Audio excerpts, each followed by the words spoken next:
Muy buen día, estimados y estimadas. Bienvenidos a la capacitación FIT, documentación técnica mínima requerida para inversiones por servicio priorizado de saneamiento. Mi nombre es Vivian Jiménez Rojas, especialista de la Dirección General de Programación Multianual de Inversiones del Ministerio de Economía y Finanzas.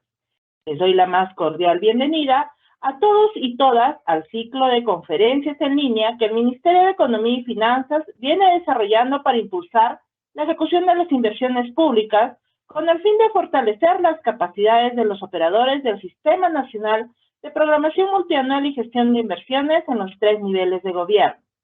Para encontrar más información, los invitamos a visitar la página del MEP en Inversión Pública, así como estar atentos a las redes sociales. Antes de iniciar la capacitación, vamos a realizar una dinámica para conocer cuál es la expectativa que ustedes tienen sobre esta.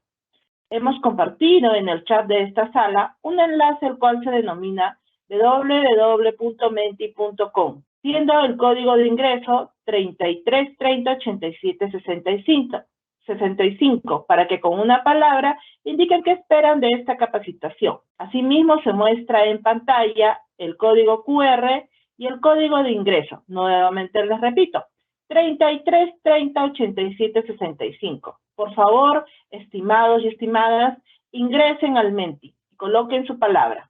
A ver, vamos a esperar. ¿Cuál es la palabra del día? ¿Qué esperan ustedes sobre esta capacitación? Esto nos va a apoyar, ayudar a que mejoremos cada vez más nuestras ponencias, participemos de más capacitaciones para ustedes. Ya tenemos nuestras primeras palabras: claridad, ejemplos, mayor información. Muy bien, perfecto, excelente. A ver, algunas palabras más, anímense. Muy bien.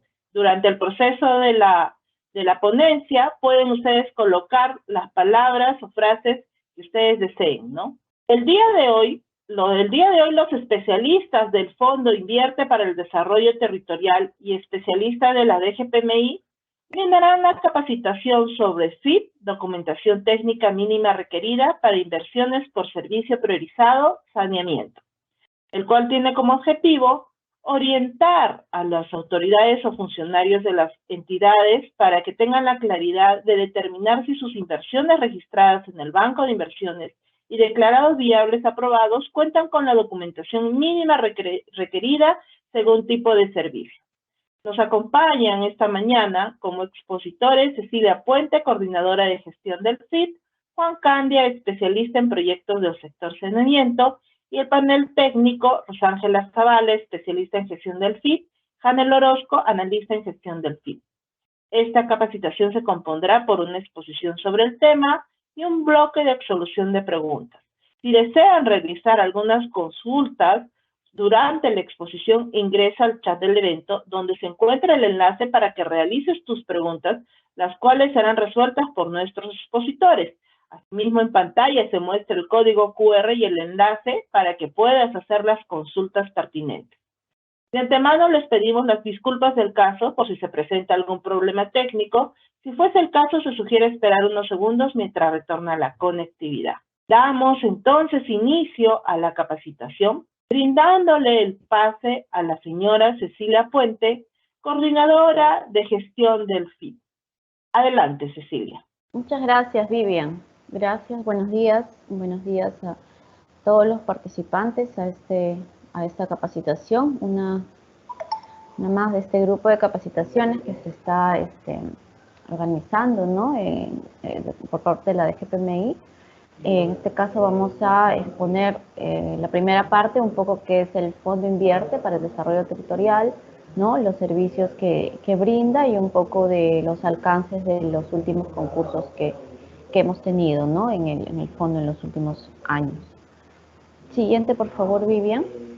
Bien, para iniciar, ¿no? ¿Qué es el fondo? El Fondo Invierte para el Desarrollo Territorial es un fondo concursable, ¿no? Y está destinado a financiar o cofinanciar tanto inversiones como estudios de preinversión, ¿no? Es el nivel de fichas técnicas o perfiles, todo en el marco del InvierteP, ¿no? Que tiene que estar orientados en la reducción de brechas, ¿no? En la provisión de servicios básicos para contribuir con la reducción de la pobreza, ¿no? en el país, ¿no?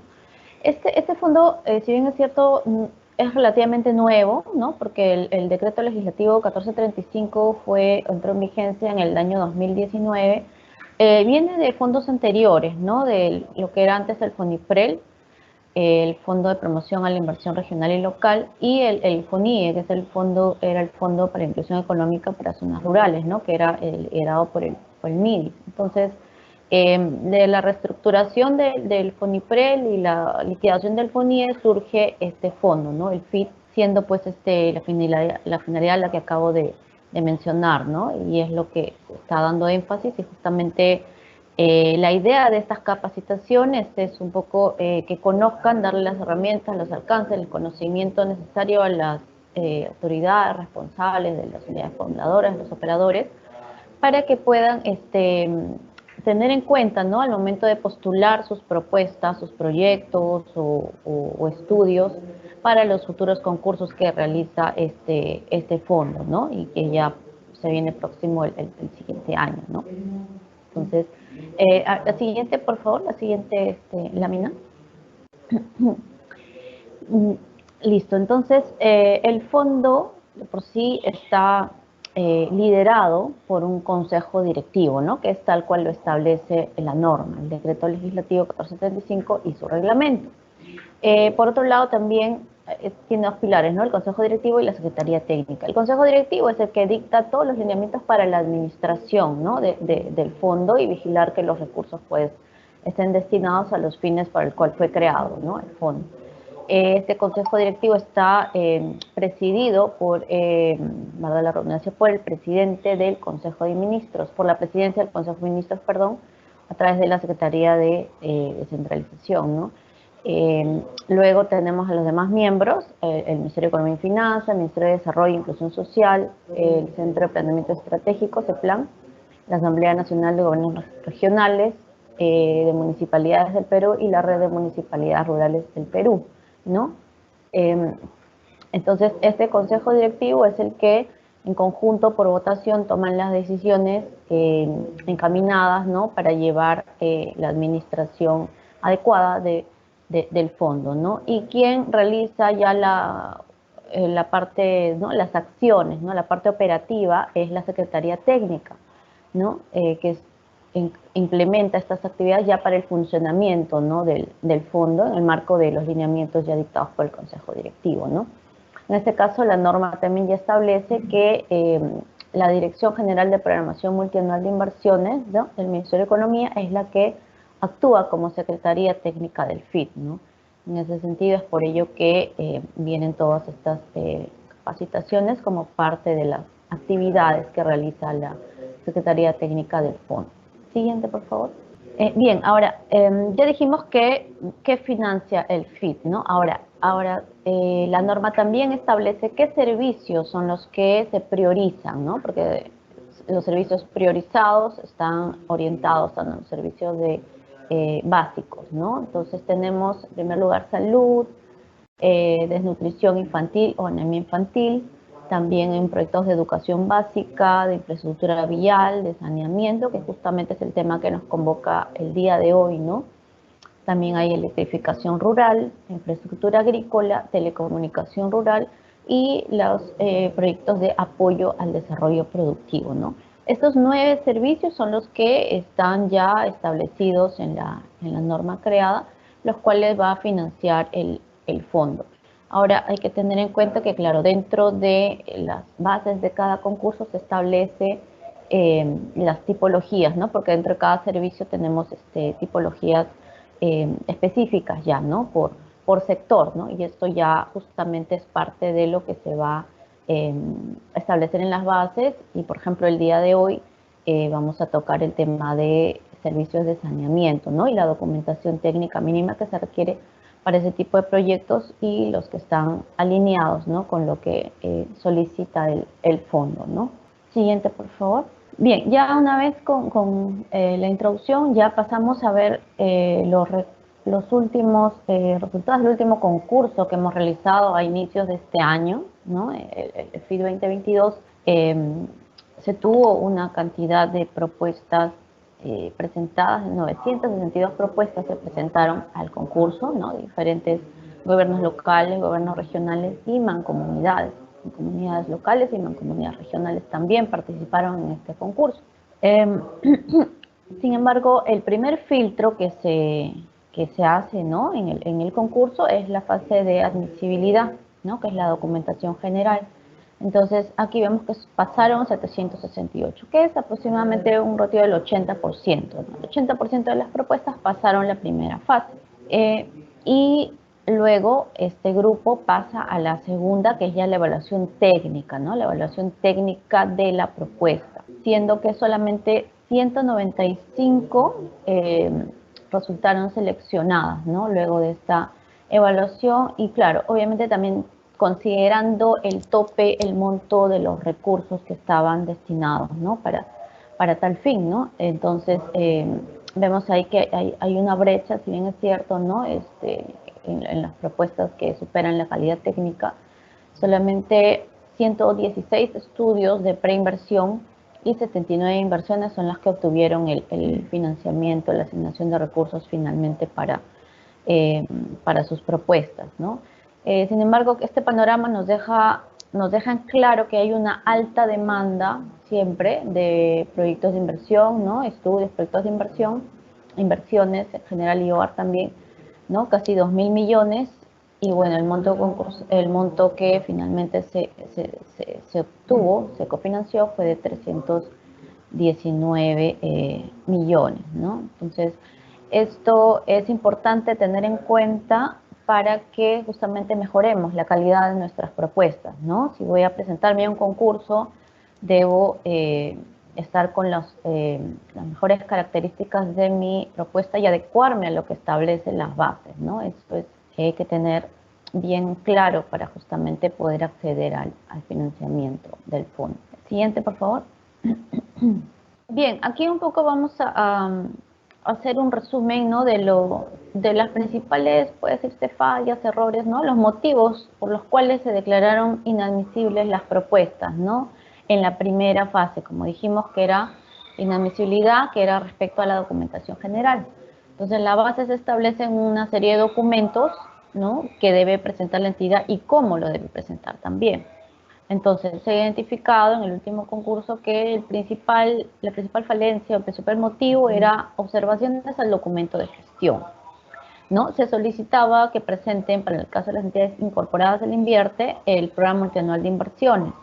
Para el caso de las no incorporadas se pedía el plan de desarrollo concertado o el plan estratégico institucional o el plan operativo institucional. Entonces vemos que una gran parte, tenemos ahí las tres principales causas abarcan más de casi el 60% de propuestas que tenían errores en el documento de gestión, ¿no? O sea, el PMI que presentaban, o bien no era el documento que se solicitaba en las bases, o de repente presentaban el PMI, pero no estaba, la propuesta no estaba vinculada a la propuesta que presentan al concurso, ¿no? O tal vez el documento de gestión no contaba con la firma y sello del responsable, o tenía una firma sello montados, ¿no? Entonces ya le quita legitimidad al proceso. Entonces estas fueron las principales observaciones por las cuales se descartaron estas propuestas, ¿no? Ahora, otro motivo también es con respecto a la solicitud de postulación para el financiamiento, cofinanciamiento. Presentaron un formato diferente, ¿no? O de otra propuesta, tal vez por error. Presentaron varias propuestas y el mismo formato lo subieron a las dos propuestas que presentaron, tal vez, ¿no? O no tenía consistencia la información que presentaba en la solicitud con la información que estaba registrada en el aplicativo. Acordémonos que ya desde el 2019 todo el registro es virtual a través del aplicativo informático y los formatos se generan automáticamente en el sistema, ¿no? En el mismo aplicativo. Entonces, las bases establecían que no debía haber ninguna modificación. Si hay una modificación, pues es causal de inadmisible, ¿no? Que es lo que pasó, se aprecia en estos casos. Igual con respecto a la firma y sello del responsable, o bien no estaba firmado, o tenía una firma montada, o no correspondía, ¿no? bueno, otro punto también respecto al periodo de vigencia, ¿no? Si yo presento un documento, ¿no? Para que sea válido, formal, tengo que saber de qué periodo, ¿no? A qué periodo corresponde, o el periodo de vigencia, ¿no? Si estoy en el año y, bueno, las bases deben establecer, ¿no? Cuál es la validez del documento, tiene que aparecer en el documento ello, ¿no? Entonces, si presentan un documento que no dice ni de qué año es, ni de cuándo, entonces no, pues tampoco, ¿no? No tiene la validez requerida, ¿no? De acuerdo a las bases. Esto con relación a la documentación general. Ahora, en la siguiente vamos a ver la siguiente fase. Siguiente, por favor, en lo que respecta a los motivos de declaración de no atendible, ¿no? Que ya, como les había comentado, es en la parte ya de la evaluación técnica de la propuesta, ¿no? Entonces, la evaluación técnica, ahorita, la primera parte es la revisión de la documentación específica, ¿no? Que justamente es la documentación técnica obligatoria según tipología, que se observa que es la que tuvo mayores observaciones, por las cuales fue declarada no atendible la propuesta, ¿no? Miren, más del 37% de propuestas cayó por no cumplir con los documentos técnicos que se requerían, ¿no? En las bases.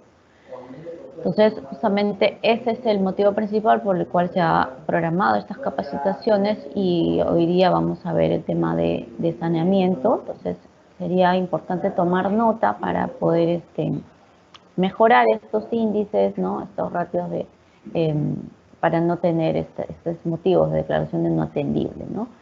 Luego, también veíamos ya, son los formatos del banco de inversiones. Ya, los siguientes 3 puntos: registro de idea de proyecto, registro en la fase de ejecución, registro de proyecto, ¿no? Que es el formato 5A, formato 8A, formato 7A. Estos 3 son formatos del banco de inversiones, ¿no? Ya la directiva del Invierte establece en qué caso se debe llenar, ¿no? En qué etapa para los proyectos, ¿no?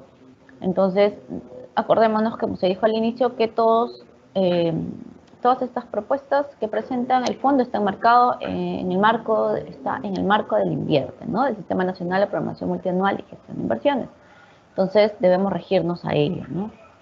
Y las bases también están justamente alineadas, ¿no? Entonces, si decimos que estamos subiendo un documento, presentando un documento en el aplicativo del concurso, pues debe tener consistencia con lo que está registrado en el banco, ¿no? No es que voy a subir un documento diferente al que está en el banco.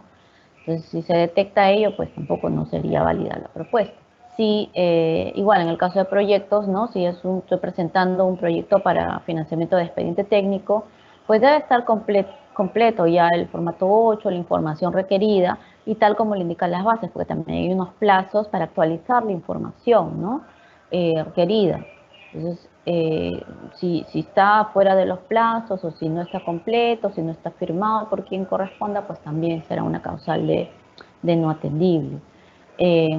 Igual en el caso del formato 7A también, ¿no? Debe contar con las firmas, debe contar con los anexos completos requeridos, tal como indica la norma, la directiva o el sector mismo, ¿no?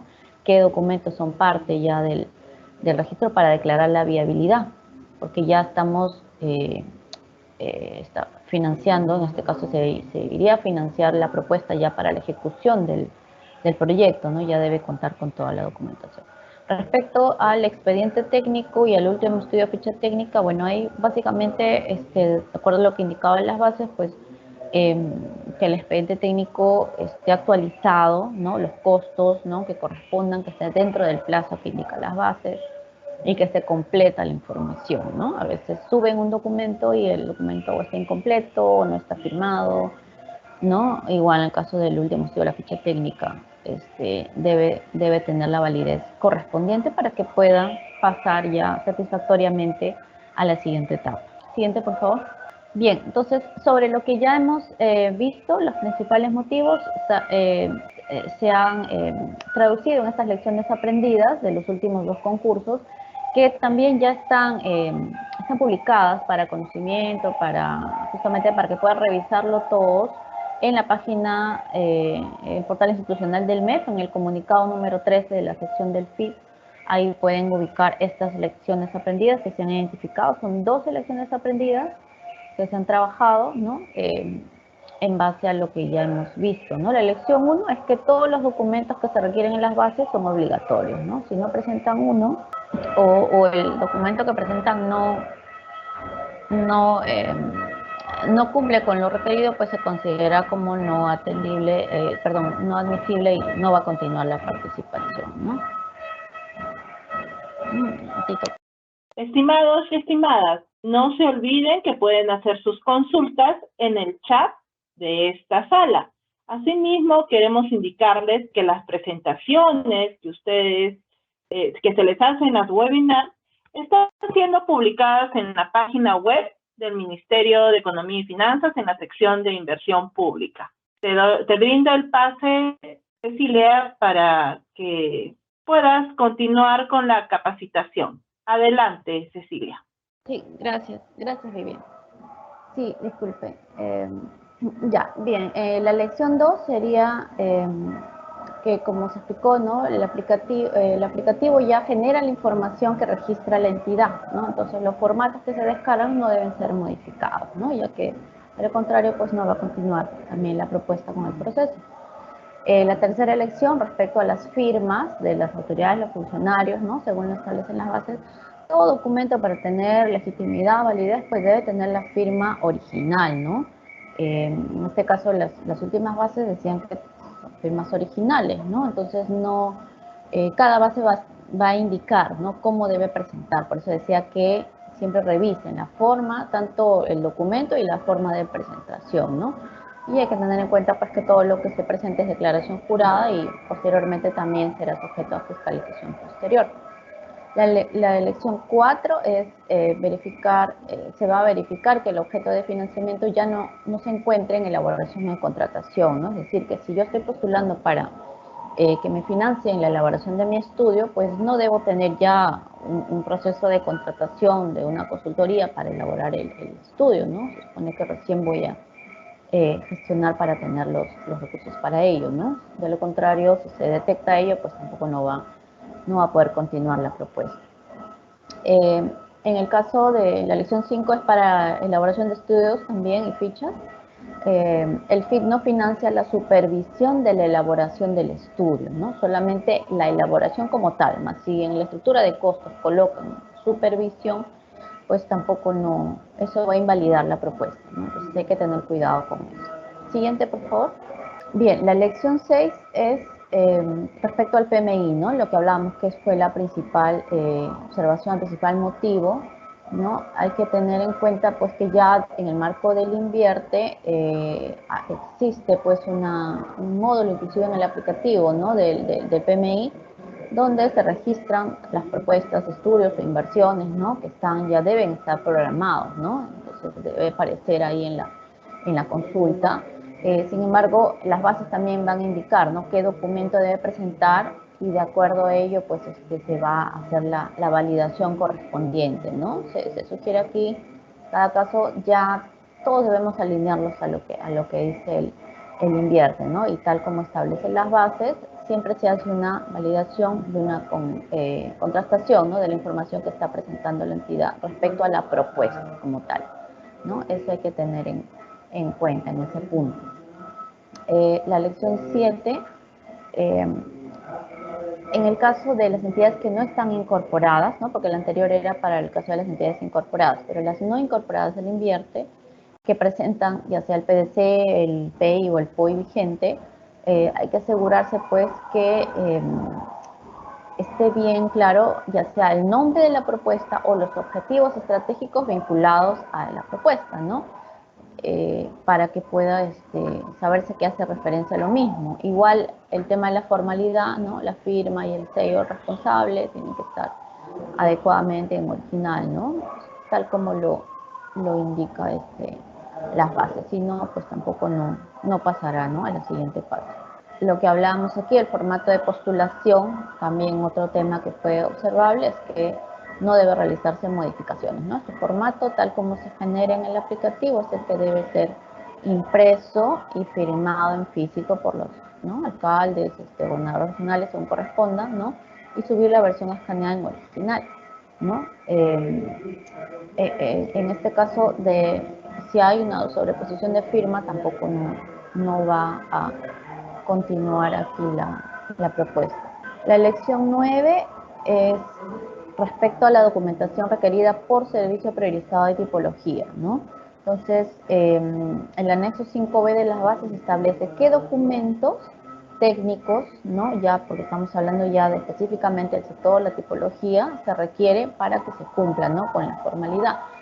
Si hay algún documento que se necesita y no lo presenta, pues no va a pasar la propuesta, ¿no? O si de repente presenta el documento pero no cuenta con la formalidad tal como le expresa el anexo 5B, las bases, tampoco, ¿no? Entonces justamente eso es un punto que vamos a ver el día de hoy, bueno, hoy día para saneamiento, que hay que tomar nota para que pueda cumplirse, ¿no? Con todas las formalidades y requisitos de cada propuesta.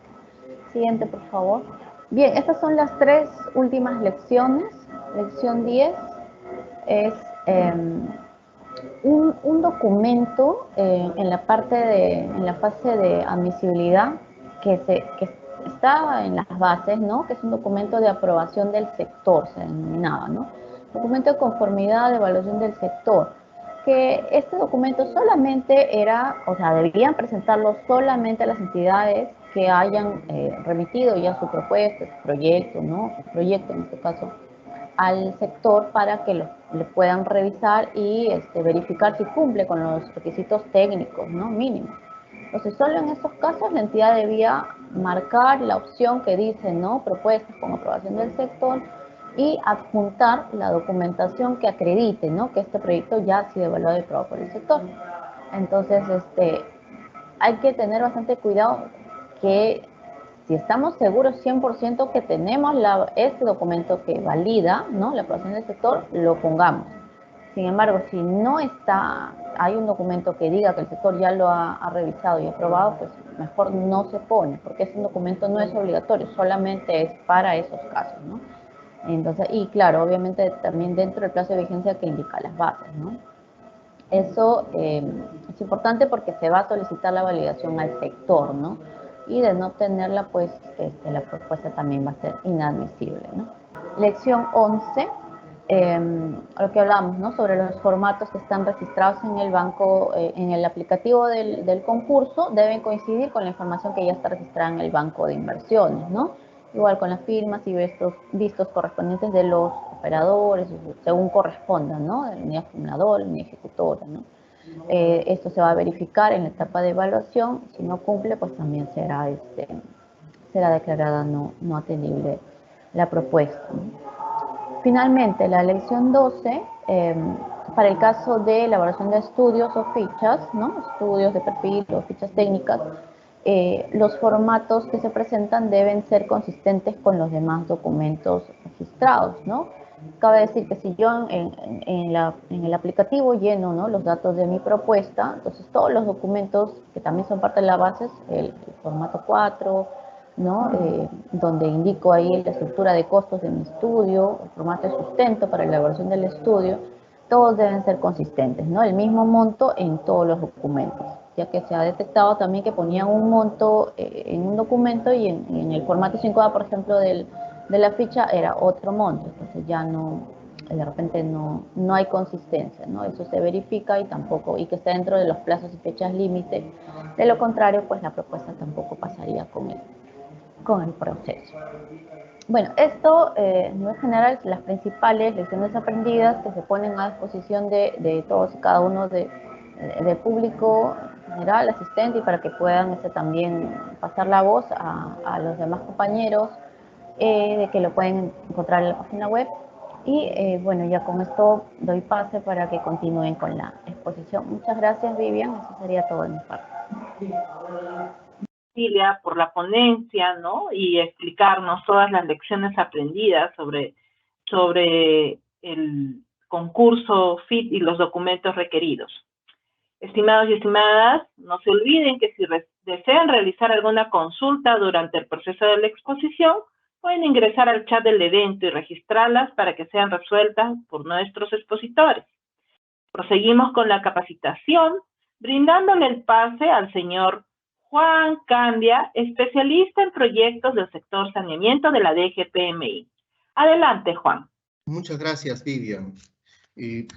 Vamos a continuar con esta presentación referente a los documentos técnicos requeridos para los proyectos del servicio de agua potable y saneamiento, ¿no? Siguiente, Vivian, por favor. Caso de los proyectos de saneamiento. Bien. En este primer caso, para los proyectos que son presentados para financiamiento de expediente técnico más ejecución, los cuales dichos proyectos se encuentran viables, ¿no? Van a estar en el ciclo a nivel de viabilidad. Estos documentos que se requieren a nivel de viabilidad, uno es el saneamiento físico-legal, arreglo institucional o libre disponibilidad de los predios o terrenos en la cual se van a intervenir con los proyectos de saneamiento. Caso de las infraestructuras, ¿no? Las infraestructuras de saneamiento que puede ser el sistema de captación, un reservorio como sistema de almacenamiento, la planta de tratamiento de agua potable o la planta de tratamiento de agua residual, ¿no? Que configuran pues la ubicación y el requerimiento de un terreno, ¿no? Entonces, vemos que tiene que realizarse pues todo un saneamiento. Si a nivel de preinversión se cuenta con el saneamiento físico legal, sería muy oportuno para el proyecto.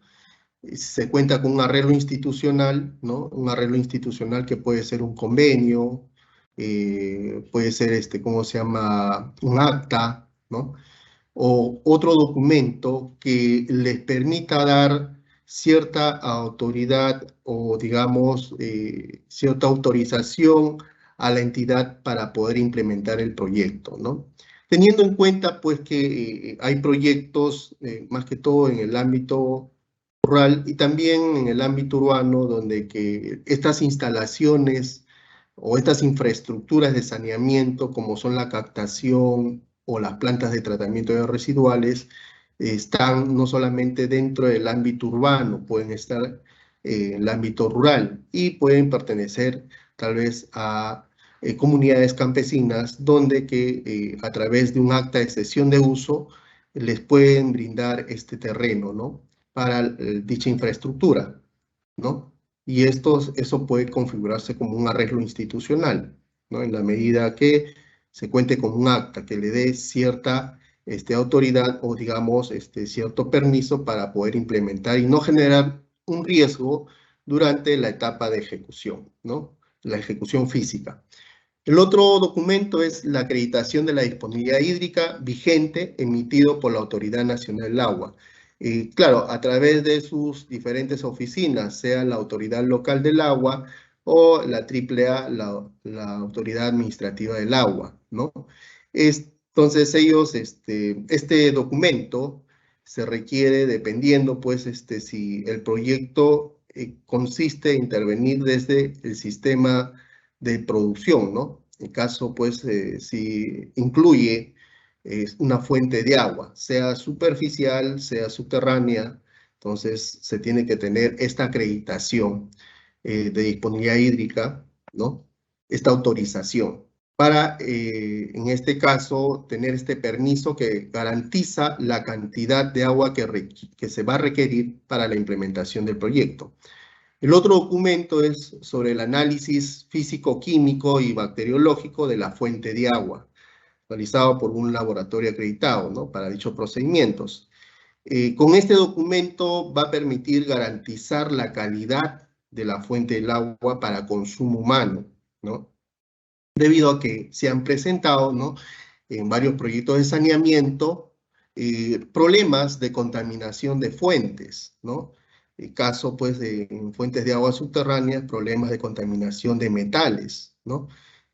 Metales que tal vez no se detectaron a nivel de estudio y durante la ejecución se pusieron en evidencia que la fuente de agua subterránea estaba contaminada, y para lo cual tal vez en algunos casos se tuvo que a nivel de ejecución buscar otra fuente, que es hacer otro estudio, ¿no? Hacer otro estudio, un análisis un estudio de fuentes, ¿no? Y cuando tal vez y esto genera pues ciertas demoras en la implementación del proyecto, ¿no? Y sacar todas las autorizaciones. El otro documento es referente a documentos que garanticen la operación y mantenimiento del proyecto, ¿no? Esto ya, de acuerdo a las normas, a la Directiva General del INVIERTE, pues sí, la unidad formuladora es otra entidad distinta a la que va a operar el sistema, entonces tiene que pedir opinión respecto a los costos de operación y mantenimiento del proyecto, ¿no? Entonces, esta opinión a nivel de viabilidad ya se debería contar, ¿no? Es un requisito. Y de manera general, pues, los proyectos, si bien es cierto, de saneamiento, tanto urbano y rural, han sido ya estandarizados por el sector, ¿no? En este caso, el Ministerio de Vivienda, Construcción y Saneamiento, y dentro de la estandarización, pues, hay algunos documentos que a través de las fichas técnicas estándar, pues lo requieren, ¿no? Ciertos anexos, hay una serie de documentos adicionales, ¿no? Al igual que también hay contenidos mínimos para la elaboración de estudios a nivel de perfil, y como también condiciones para las fichas de baja o mediana complejidad, ¿no? Entonces, todo ello también forma parte del proyecto a nivel de viabilidad. En el caso, para los casos específicos, los proyectos del ámbito urbano, además de estos cuatro, digamos, estos documentos de manera general y el cumplimiento de todas las, ¿cómo se llaman? Los estudios, las fichas técnicas estándar o contenidos mínimos a nivel de perfil, o ficha de baja o mediana complejidad, también deben adjuntarse los documentos en el caso que lo que corresponda, documento de factibilidad de servicio, la empresa prestadora de saneamiento.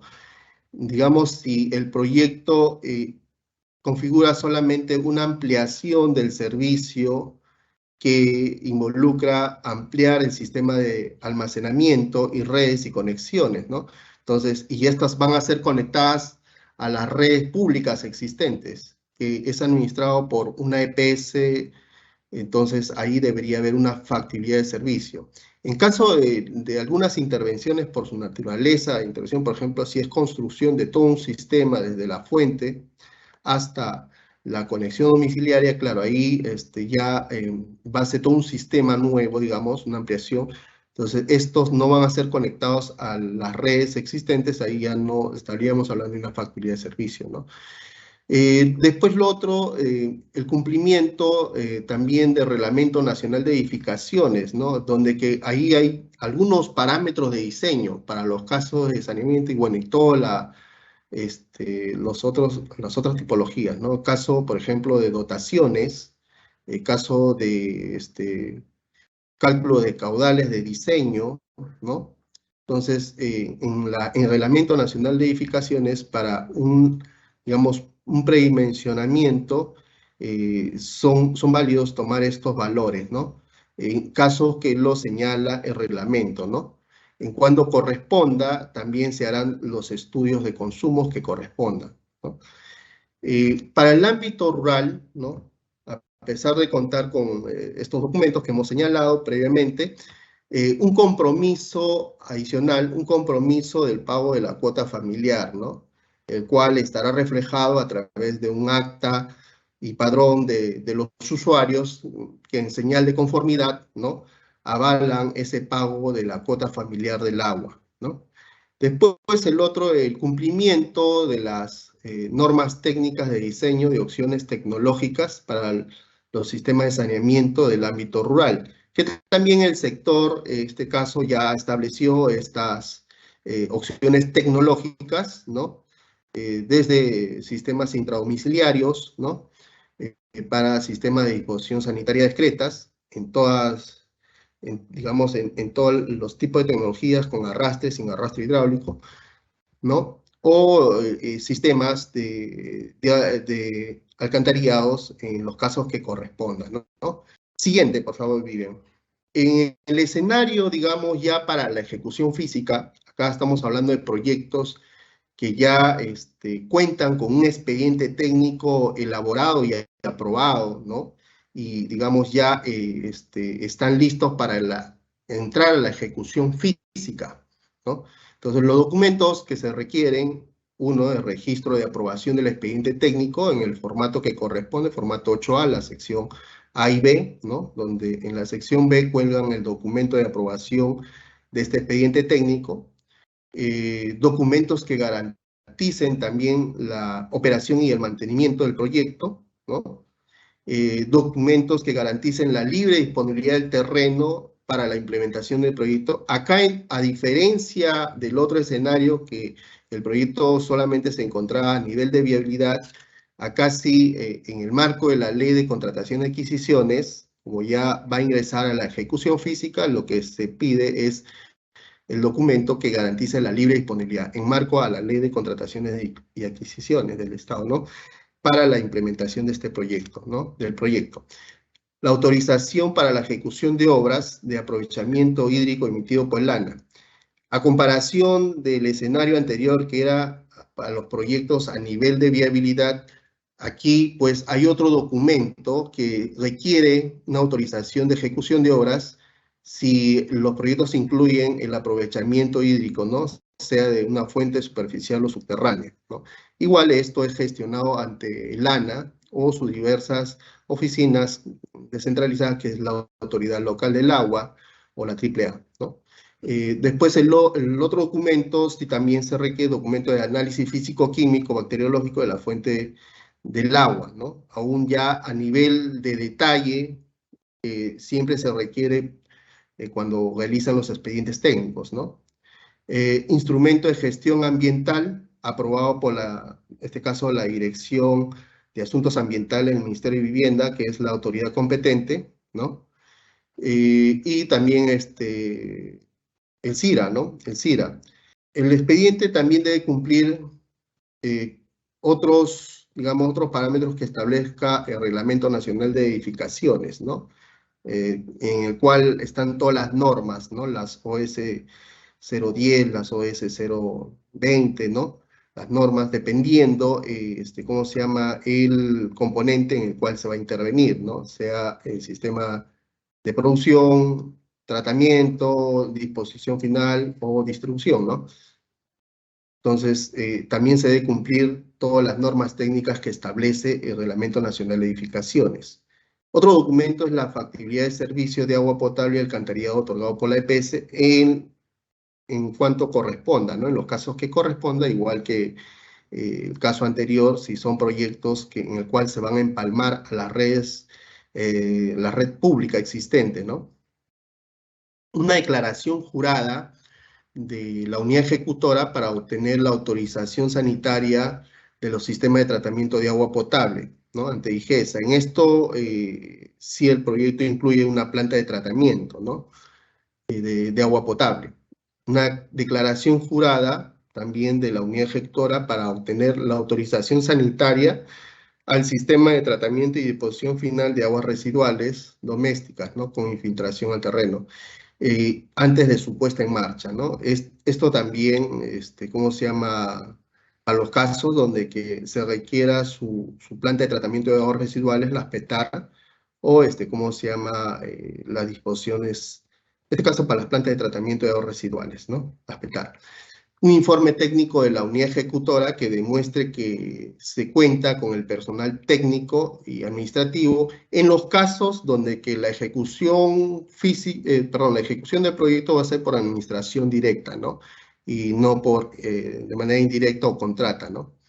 Tendría que demostrar, en este caso, la unidad ejecutora que tiene la capacidad técnica y el personal administrativo, ¿no? Los equipos necesarios para poder implementar el proyecto, ¿no? El otro documento, el certificado de factibilidad de suministro de energía eléctrica, en los casos que corresponda, debido a que los proyectos de saneamiento pueden incluir estaciones de bombeo, pueden incluir cámaras de bombeo, de aguas residuales, ¿no? En el cual requiere un punto, una estación eléctrica, y esto tendría que ser gestionado ante la empresa de energía eléctrica correspondiente. Siguiente, Vivian, por favor. Y adicional a esos documentos generales, ya para caso del ámbito urbano, una declaración jurada de la unidad ejecutora para obtener autorizaciones de vertimiento de aguas tratadas ante el ANA, ¿no? Caso de que el proyecto contempla, pues, plantas de tratamiento de aguas residuales que van a ser vertidas a un cuerpo receptor, ¿no? Entonces debe haber una autorización de vertimiento para el caso del ámbito urbano, y el caso del ámbito rural, ¿no? Documento de conformidad, de conformación, perdón, de la unidad de gestión municipal, ¿no? Después también el otro documento, una resolución de alcaldía de conformación de la Junta Administrativa de los Servicios de Saneamiento, las JAS, ¿no? Este es para el ámbito rural, ¿no? Bien, siguiente, Vivian, por favor. El otro, las otras inversiones que se van a presentar en este concurso son las inversiones tipo IOR, ¿no? Para los casos de los proyectos de saneamiento, ya acá estamos hablando a nivel de ejecución física, ¿no? Se han previsto dos tipos, ¿no? de IOR, ¿no? La ampliación marginal y la rehabilitación, ¿no? En el caso de la ampliación marginal, la naturaleza es ampliación marginal de edificación u obra civil, ¿no? Entonces, para estos casos, a nivel ya de ejecución, para estas inversiones tipo IOR, lo que se requiere es el registro en el banco de inversiones de la aprobación del expediente técnico, ¿no? Igual en los formatos 8C, la sección B, ¿no? Que cumplan las normas técnicas del sector, en este caso igual esta inversión de tipo IOR sea ampliación marginal de edificación de obra civil o rehabilitación, ¿no? Un presupuesto de la inversión a nivel de expediente técnico, ¿no? Igual o documento equivalente, porque puede incluir no solamente infraestructura, ¿no? Equipamiento también podría incluir, y tal vez algún equipamiento que, ¿cómo se llama? Sea a través de especificaciones técnicas, ¿no? El documento equivalente. Documentos que garanticen la libre disponibilidad del terreno para la implementación de la IOR en caso corresponda, ¿no? Si esta IOR, digamos, de ampliación marginal requiere tal vez alguna cámara de bombeo o alguna infraestructura de saneamiento, ¿no? Después, instrumento de gestión ambiental aprobado por la Dirección General de Asuntos Ambientales del Ministerio de Vivienda, en el caso también corresponda, ¿no? Si estamos hablando de ampliaciones de redes y conexiones domiciliarias, tal vez corresponde un instrumento de gestión ambiental, pero si estamos hablando de rehabilitaciones que no superan el 40% de, ¿cómo se llama?, de todo el activo de la unidad productora. Entonces, tal vez no es un instrumento de gestión ambiental, tal vez ya está dentro de su instrumento en la cual se implementó el proyecto, ¿no? O requiere otro documento. El CIRA, igual en cuanto corresponda, si estamos hablando casos de ampliación de redes y conexiones, ¿no? Y de los documentos en específico para el ámbito urbano, para los proyectos del ámbito urbano, documento de factibilidad de servicios, de ser necesario, en el caso de la CIOR tipo ampliación marginal de edificación u obra civil, ¿no? Donde que estábamos señalando que este tipo de IOR están siendo consideradas para el mismo concurso, ¿no? Que involucra que sean redes, conexiones, ¿no? Y estas van a ser conectadas, claro, en la medida que el sistema tenga capacidad, digamos, todo el sistema de producción, tenga capacidad para hacer estas ampliaciones marginales de las redes y conexiones, ¿no? Entonces, ahí el sistema de producción tiene que tener esta capacidad para poder ampliar. Y estas se van a conectar, pues, a la red pública existente, para la cual deben contar con esta factibilidad de servicio de la entidad o la EPS, ¿no? La EPS que opera el servicio, ¿no? Después, para el ámbito rural, en una declaración jurada de la unidad ejecutora, señalando que la unidad productora existente tiene capacidad para que se amplíen las redes, ¿no? Claro, ahí en el ámbito rural, claro, ahí no hay una administración, no tanto de las EPS, pero sí la unidad ejecutora tendría que señalar que tienen capacidad las redes para poder hacer estas ampliaciones de agua potable y o alcantarillado, ¿no? Y sus conexiones correspondientes, ¿no? Esa declaración jurada. Bien, siguiente. Bien, entonces hemos concluido. Vamos a dar pase a Vivian. Adelante, Vivian. Muchas gracias, estimado, por la ponencia.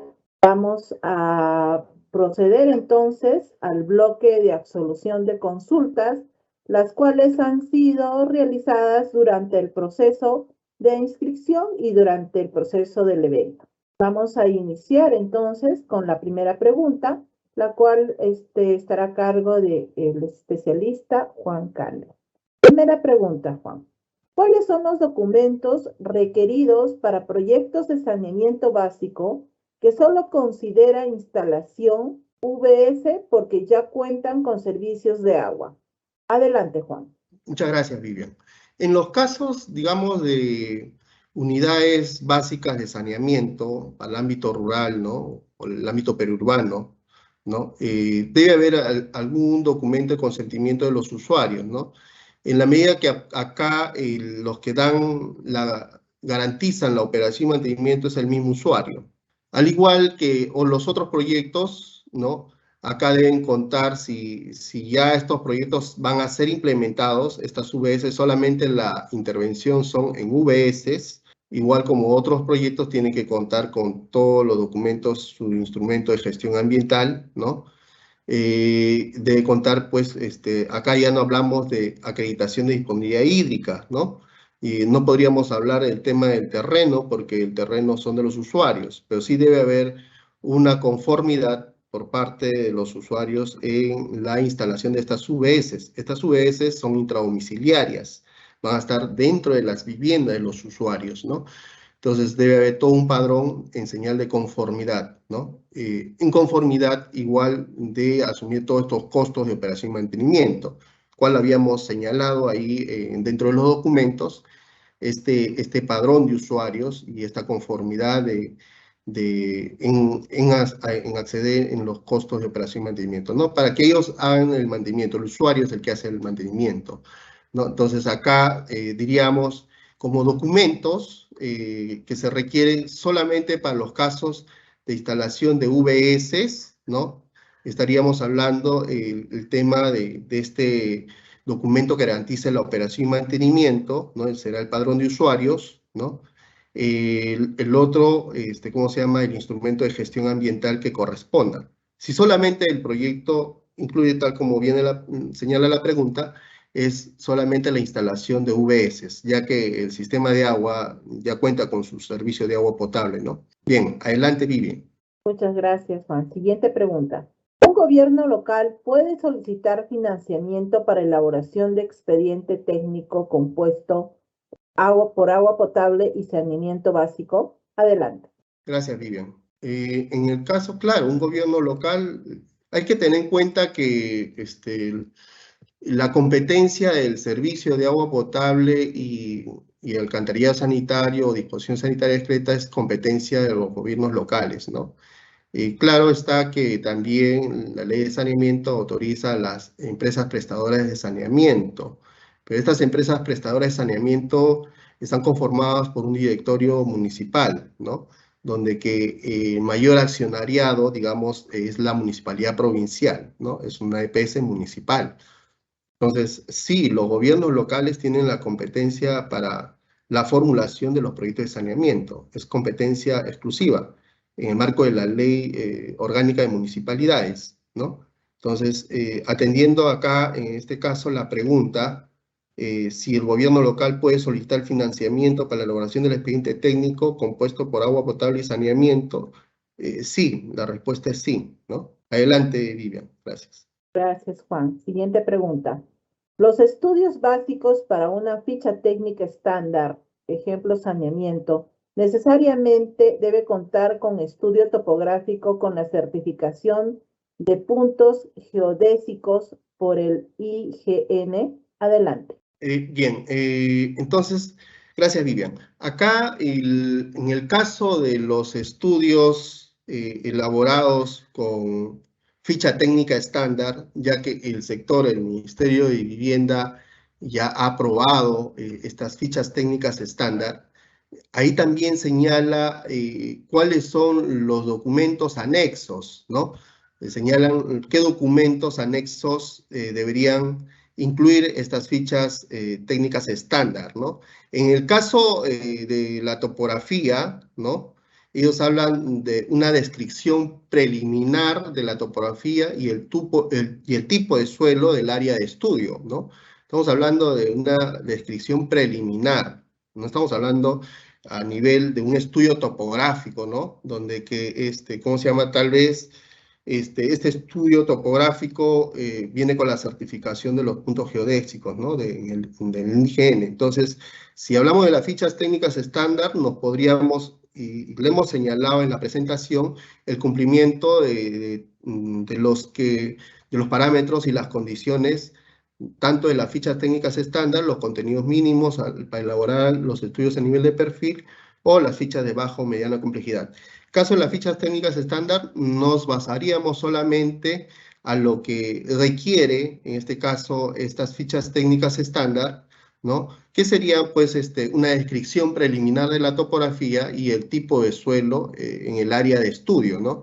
El área de estudio comprende pues todo el ámbito donde va a estar el ámbito de influencia, donde están las redes, donde están los sistemas, hay veces los sistemas de almacenamiento, reservorios, y también el área de estudio podría incluir donde está la captación, donde está la planta de tratamiento de aguas residuales, que hay veces no están en las mismas zonas urbanas, ¿no?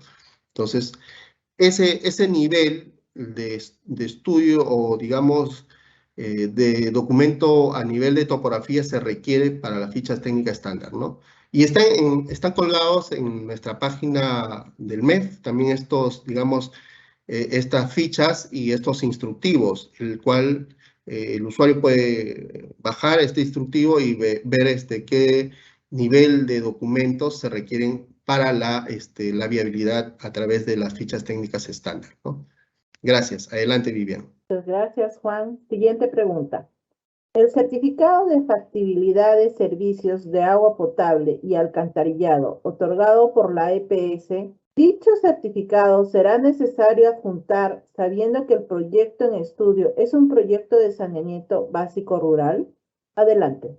Gracias, Vivian. Y para el caso del ámbito rural, ¿no? Habíamos señalado que pues, las EPS, las empresas prestadoras de saneamiento, están más que todo operando en el ámbito urbano, y los que están operando, algunos son los gobiernos locales en el ámbito rural, o las JAS, ¿no?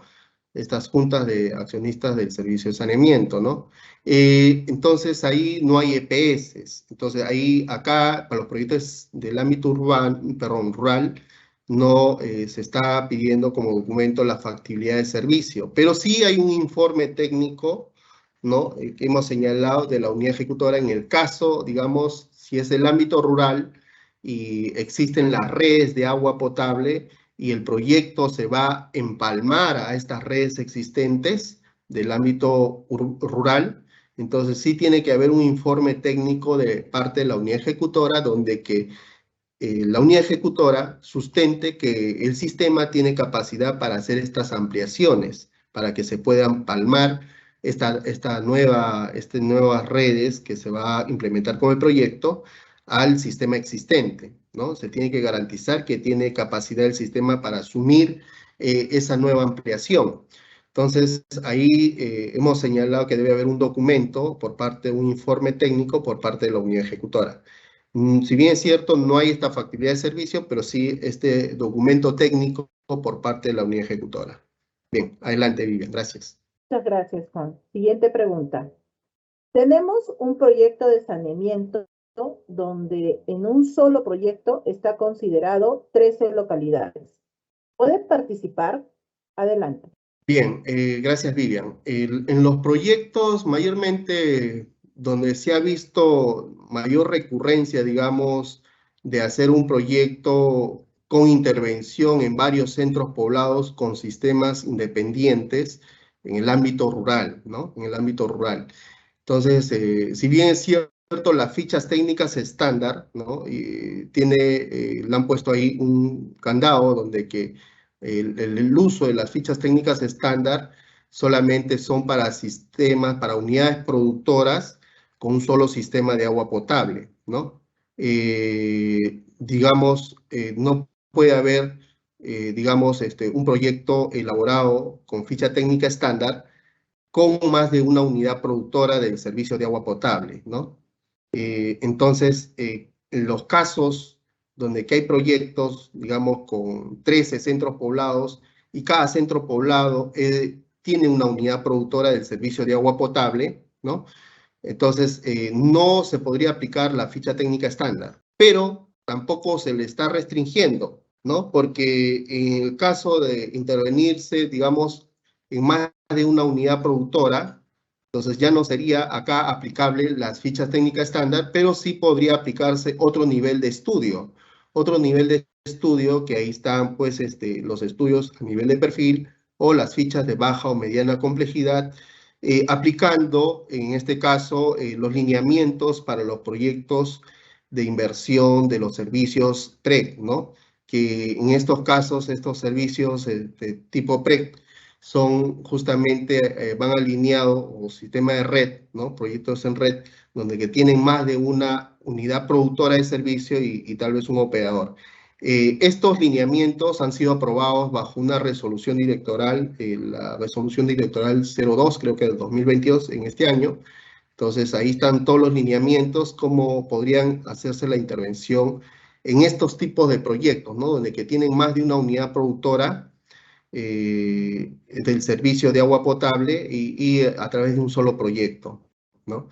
Pero para fichas técnicas estándar, no aprobadas por el sector, en este caso lo han restringido. Solamente ahí es la aplicación de esta ficha técnica estándar es para una unidad productora del servicio de agua potable. No puede haber más de una unidad productora del servicio de agua potable, ¿no? Entonces, deberían aplicar los otros niveles de estudio, el formulador tendrá que aplicar los otros niveles de estudio con los lineamientos de estas intervenciones en servicios PREC. Y está establecido también en las bases, ¿no? Gracias. Adelante, Vivian. Gracias, Juan. Siguiente consulta. Respecto al documento sobre el análisis físico-químico y bacteriológico de la fuente de agua realizados en un laboratorio acreditado, ¿a qué se refiere? ¿Existen laboratoristas autorizados que emiten el documento? Mayor explicación, por favor. Adelante. Gracias, Vivian. Sí, en el caso de las fuentes de agua para consumo, ¿no? Si bien es cierto, estos análisis, estos parámetros de la calidad de la fuente del agua deben ser elaborados en laboratorios acreditados donde los métodos y los análisis para el agua de consumo ya están, digamos, estandarizados. Estos laboratorios, los procedimientos están acreditados, ¿no? Para hacer estos análisis, sea tanto físico, químico o microbiológico o bacteriológico, ¿no? Entonces, todos esos análisis, los procedimientos son estandarizados. Sí, en el caso de salud, ¿no? En el caso de salud hay una norma que sí señala que los laboratorios acreditados, ¿no? Y sus métodos de análisis del agua, de la calidad del agua, de la fuente para consumo humano, deberían ser, ¿no? Estos tipos de laboratorios acreditados, ¿no? Entonces, en el marco de esta norma de salud, ¿no? Del sector salud, estamos hablando de fuentes de agua para consumo humano, ¿no? No para otro tipo de uso. Puede ser tal vez para riego, para agricultura, pero estamos hablando para uso, esta fuente de agua para el uso, para consumo humano, ¿no? Entonces, en base a esa norma de salud, para la base del concurso se está pidiendo que estos laboratorios pues sean acreditados y los métodos de análisis de agua también correspondientes tengan esta acreditación, ¿no? Adelante, Vivian. Gracias, Juan. Siguiente pregunta.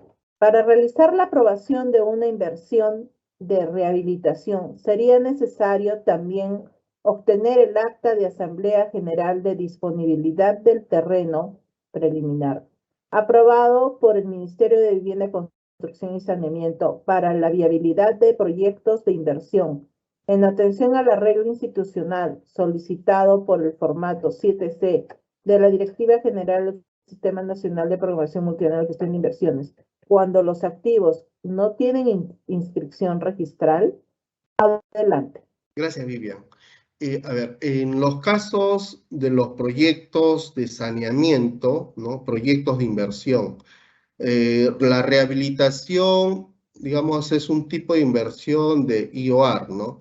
Las naturalezas de intervención a través de proyectos de inversión, estamos hablando de construcción, estamos hablando de ampliación, estamos hablando de, ¿cómo se llama?, mejoramientos, ¿no?, del sistema, pero las rehabilitaciones, ¿cómo se llama?, son el tipo de inversiones de IOR, ¿no?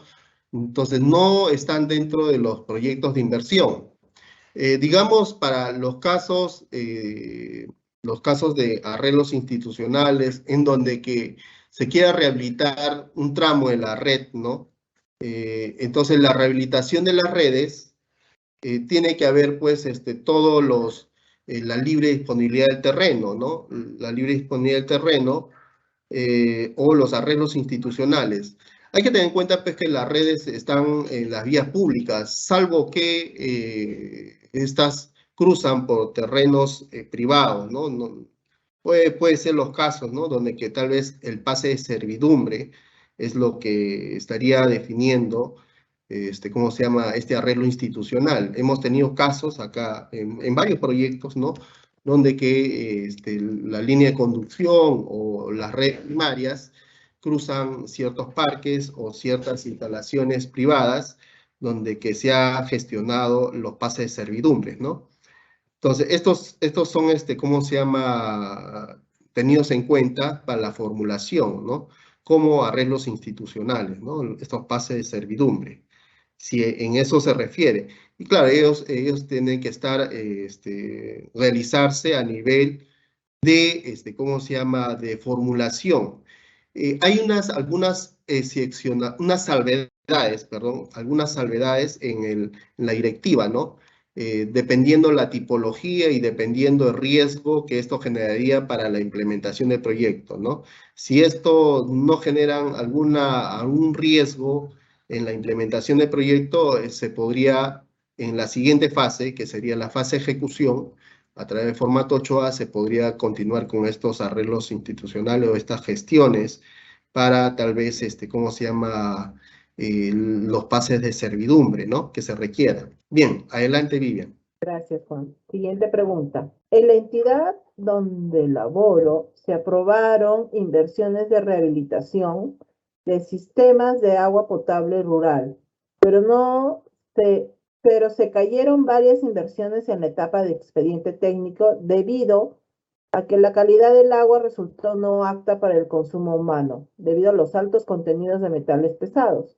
Para aprobar inversiones de rehabilitación, ¿es conveniente obtener también el análisis de calidad de agua en esta primera etapa? Adelante. Gracias, Vivian. A ver, en los proyectos, se aprobaron inversiones de rehabilitación del sistema de agua del ámbito rural. Hay que tener en cuenta, claro, este tipo de IOR, si bien es cierto, las IOR son específicas, ¿no? Estamos hablando de intervenciones sobre activos existentes donde que están brindando el servicio, y como unidad productora, el servicio de agua potable tiene varios componentes, tiene procesos, componentes, ¿no? Y algunos elementos, ¿no? Entonces, habría que ver qué componentes se ha estado rehabilitando, ¿no? Puede ser la captación, ¿no? Puede ser la conducción, puede ser el sistema de almacenamiento, puede ser, en este caso, las redes, ¿no? Entonces, habría que ver específicamente en qué infraestructura se estaría interviniendo, en qué activo no existente. Digamos, en el caso que fuera la captación y esta captación, pues, la fuente de agua no cumple con la calidad, ¿no? No cumple los límites máximos permisibles de calidad de agua como para uso de consumo humano. Entonces, esta fuente queda descartada. Si es que no se opta por algún tratamiento, ¿no? Pero ya optar por un tratamiento, digamos, en caso de metales pesados, hacer una planta de tratamiento, construir una planta de tratamiento, ya no estaríamos hablando de intervenciones de rehabilitación, ¿no? Porque vamos a construir un activo nuevo, vamos a, en este caso, hacer todo un estudio para hacer este análisis, en el caso que no haya otra fuente de agua, ¿no? Y en los otros casos se explora, ¿no? O se hace un estudio de fuentes de agua, pero ya acá, ¿cómo se llama? Se estaría analizando ya no tal vez como una rehabilitación, estaríamos viendo a través de un proyecto de inversión. Y sí, tal vez para los tipos de IOR, de rehabilitaciones o ampliaciones marginales de edificación de obra donde vamos a ampliar redes, sí es necesario que, por eso yo les señalaba ahí que la unidad ejecutora o, en el caso del ámbito rural, garantice que el sistema tiene capacidad para incrementar, no solamente desde el punto de vista de cantidad, sino también de calidad, ¿no? Entonces, el sistema tiene que garantizar la calidad y la cantidad de la fuente del agua. En este caso, no te está garantizando la calidad. Entonces, no podríamos hacer alguna rehabilitación de redes o infraestructuras donde que la calidad no se está cumpliendo con los límites máximos permisibles para el consumo de agua, ¿no? Entonces, se tendría que hacer otro tipo de intervenciones, analizar y ver qué tipo de intervenciones, buscar una nueva fuente o tal vez hacer una planta de tratamiento, pero hay que tener en cuenta que también ya las infraestructuras, si hacemos alguna infraestructura de saneamiento, estos tienen periodos de diseño, y los periodos de diseño para esa infraestructura, estamos hablando periodos de diseño de 20 años, ¿no? Entonces, tiene que cumplir, la vida útil de estas infraestructuras son 20 años. Entonces, esta infraestructura tiene que tener capacidad, ¿no? La demanda tiene que cubrir una demanda de 20 años. Entonces, acá ya no aplicaría las IOR, tendría que tal vez aplicar un proyecto de inversión, ¿no? Porque a través de las IOR, si bien es cierto, estas IOR no amplían capacidad de la unidad productora o son muy limitadas. Caso, pues, de las ampliaciones marginal del servicio hasta un 20%, o caso, pues, de las optimizaciones, ¿no? Que es muy limitado. Tal vez acá ya se quiere hacer un estudio de fuente de agua, buscar una nueva fuente que garantice la calidad del agua y tendría que explorarse a través de un proyecto de inversión, ¿no? Bien, adelante, Vivian. Gracias, Juan. Siguiente pregunta. Para tramitar la acreditación de disponibilidad hídrica de la Autoridad del Agua, que por veces pierde vigencia mientras las entidades hacen denodados esfuerzos en su búsqueda de financiamiento, para un documento que en fondo fue de utilidad para el diseño o garantizar la disponibilidad que cubra la demanda, considero excesivo que las fichas técnicas o expedientes técnicos se exijan vigentes. ¿Puede el FIT reconsiderar la acreditación, sea validada pero no vigente? Adelante, Juan. Gracias, Vivian. Muy importante esta pregunta. Hemos tenido muchos casos y casos de proyectos que han sido financiados hasta incluso con deuda externa, en donde ha habido proyectos que han contado con la acreditación de la disponibilidad hídrica, ¿no? Que es el primer paso a nivel de estudios, ¿no? El primer documento, la primera autorización, y la siguiente autorización es esta autorización de obra, de inicio de obra, ¿no? Para infraestructuras de uso hídrico. Entonces, ¿qué es lo que ha ocurrido con estos proyectos? Teniendo ya la acreditación de la disponibilidad hídrica, ¿no? Y estos documentos tienen un periodo de vigencia, 2 años generalmente. De ahí son renovables mediante un pago que hace la entidad, el administrado. Entonces, en algunos proyectos no han seguido han transcurrido más de 2 años y no lo han actualizado. Y cuando han vuelto a solicitar para el inicio de obra, ya no estando vigente esta acreditación de disponibilidad hídrica, ya la autoridad local le asignó para otro tipo de uso esa fuente de agua, ¿no? Para uso de otra población que ya lo había gestionado. Entonces, la Autoridad Nacional del Agua ¿no? El ANA, lo ALA, no les autorizó porque ya estaba destinado para el uso también poblacional, pero para otra localidad. Ocurre, ¿no? O tal vez para otro tipo de uso, agricultura, ¿no? Entonces, ya con el proyecto no tienes fuente de agua. Si no está vigente y menos, no estuvo vigente, no realizaron la vigencia correspondiente, entonces ahí lo que tuvo que explorar es otra fuente de agua. ¿Esto qué genera? Genera demoras, ¿no?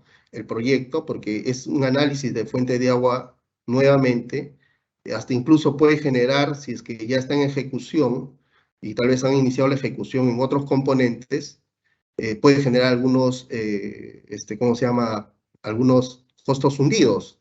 Caso también que ha sucedido, unos proyectos, donde que iniciaron la ejecución, pero de otros componentes, digamos las redes o los reservorios, y dejaron al último la captación, y igual ya no tuvieron esta autorización y tuvieron que buscar otra fuente de agua, tal vez una fuente de agua subterránea, donde que ya han construido la planta de tratamiento para uso de agua superficial y, ¿cómo se llama? Ya no aplicaría para una fuente de agua subterránea. Entonces, ahí han generado costos hundidos, cuando no han gestionado oportunamente tal vez las autorizaciones que corresponden. Entonces, sí, en este caso, en este concurso se está pidiendo que esté vigente estas autorizaciones de acreditación de disponibilidad hídrica, ¿no?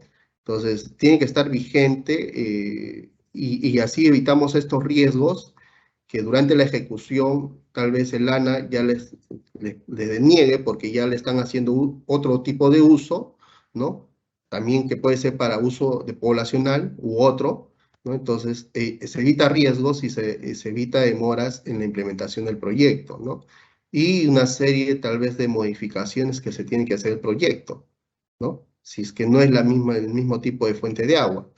Entonces, para evitar todos esos problemas, esos riesgos durante la ejecución, sí, en caso del concurso, se le está pidiendo que esta acreditación de disponibilidad hídrica sea vigente, ¿no?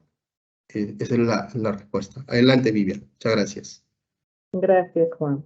Siguiente pregunta.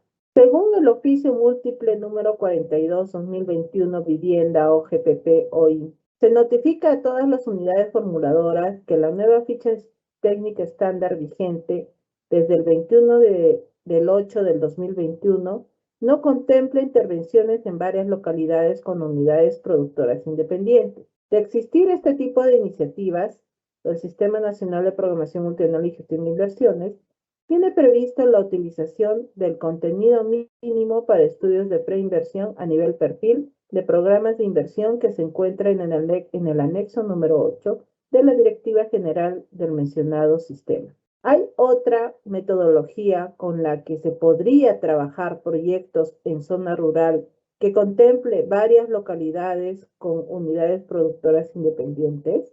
Adelante, Juan. Muchas gracias, Vivian. Sí, es lo que hemos señalado en una pregunta, creo que al inicio, donde que intervienen en 3 localidades, que sí hay, ¿cómo se llama? En este caso, si bien es cierto, las fichas técnicas estándar tienen cierta limitación, ¿no? De hacer esta intervención, digamos, para diferentes unidades productoras del servicio de agua potable en un solo proyecto. Pero sí están los otros niveles de estudio, que son los estudios a nivel de perfil o las fichas de baja o mediana complejidad, aplicando los lineamientos para proyectos de inversión del servicio PRED, ¿no? Proyectos en red, como lo dicen, ¿no? Entonces hay unos lineamientos que bajo resolución directoral han sido aprobados este año, la resolución directoral 02 de este año, y pueden aplicar esos lineamientos para este tipo de proyectos, ¿no? Cuando tienen más de una unidad productora independiente del servicio de agua potable. Caso en el ámbito rural para centros poblados. Entonces, acá en el proceso no le estamos limitando a la participación de estos tipos de proyectos. Sí lo pueden hacer, pero bajo esos lineamientos y bajo los otros niveles de estudios. Ya no será una ficha técnica estándar, sino aplicará tal vez un estudio a nivel de perfil o fichas de baja o mediana complejidad, ¿no? que los procedimientos, las metodologías están pues colgadas en el portal del MEF, ¿no? Para la aplicación, los contenidos mínimos, caso de los estudios a nivel de perfil, ¿no? Y las condiciones para identificar proyectos de baja o mediana complejidad. Y los lineamientos también para la intervención de los servicios PREP, ¿no? Señalé que están aprobados bajo esta resolución directoral. Gracias, Vivian. Adelante. Gracias, Juan. Vamos a continuar con la absolución de consultas y le vamos a brindar ahora el pase a la especialista Rosángela Zavala. Primera pregunta, Rosángela. Las entidades con convenios suscritos en el marco de los concursos FONIPREL, ¿tendrán alguna restricción para participar del próximo concurso? Adelante, Rosángela. Buenas tardes con todos. Muchas gracias, Vivi, por lanzarnos la consulta. Sí, mire, primero señalarles a todos los participantes que en efecto la publicación de las bases que se da a través de la sede digital del MEF se estipulan justamente los criterios y requisitos o elementos y salen justamente estas notas donde aparecen ciertas restricciones que aplican para cada base aprobada. Es decir, en el concurso FIT de este año que se realizó, en efecto había, digamos, esa nota donde los gobiernos regionales y gobiernos locales que cuando se aprobó la convocatoria y tengan convenios suscritos en el marco del concurso FIT 2019 y estén incumpliendo obligaciones establecidas en estos mismos convenios, no van a poder participar en la convocatoria. Entonces, esta es una nota que se aplicó para ese concurso FIT 2022, lo que no quita que en el próximo concurso inclusive podríamos incluir a los del concurso FIT, ya que tenemos en curso el 2022. Entonces, para evitar algún tipo de impasse en su participación en el próximo concurso, es responsabilidad de la entidad poder estar al día, cumplir a cabalidad con todas sus obligaciones con anteriores concursos a fin de evitar justamente que no logren su participación, ¿no? Así que les invito a que tomen las precauciones del caso para que puedan participar de manera oportuna. Gracias, Vivi. Gracias, Rosángela. Ahora le brindamos el pase a la especialista Janel Orozco con la siguiente pregunta. ¿Se puede tener acceso a las observaciones hechas a las propuestas realizadas por la Municipalidad Provincial de Parinacochas? Adelante, Janel. Gracias, Vivian. En línea con lo que ya mencionó Rosángela en la anterior respuesta, las bases de cada concurso establecen las condiciones generales, los requisitos y procedimientos que rigen cada concurso, ¿no? Entonces, las entidades participantes deben revisar las bases para conocer todo el proceso, ¿no? Y en específico esa pregunta lo concerniente a las escalas de observación.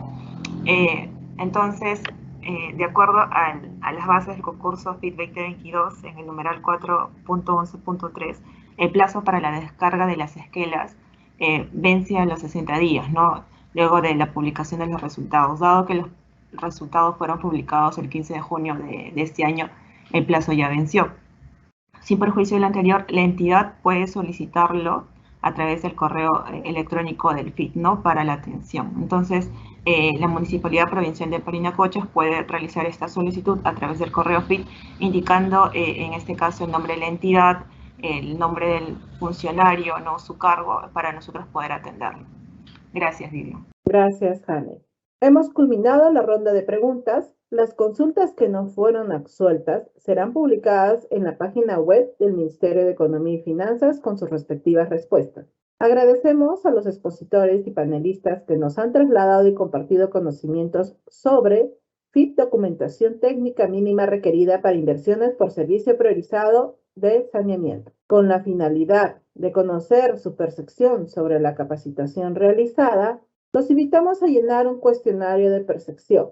Podrán ubicar el enlace en el chat de esta sala. Tiene una duración de 2 minutos. Pueden iniciar. Asimismo, se muestra en pantalla el código QR y el enlace para que puedan ingresar al cuestionario .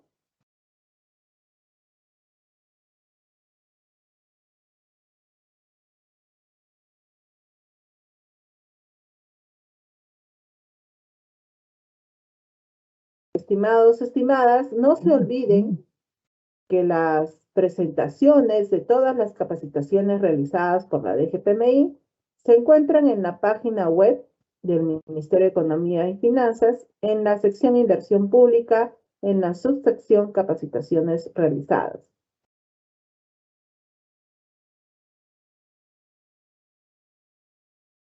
Gracias por completar la encuesta.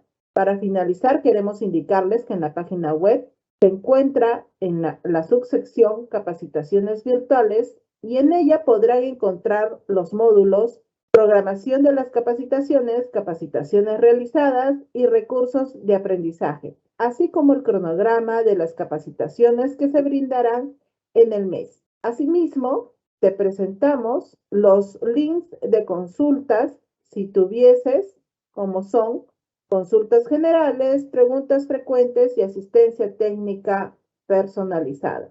Estimados y estimadas, manténganse atentos y contacta a los especialistas oficiales. No se dejen engañar. Los únicos canales de contacto que la DGPMI pone a su disposición es el directorio del Conectamed y el directorio de la DGPMI. Asimismo, tenemos el correo electrónico del FIP. Agradecemos a todas y todos los participantes su asistencia y damos por concluida esta capacitación. Muy buenas tardes, muchas gracias, hasta pronto.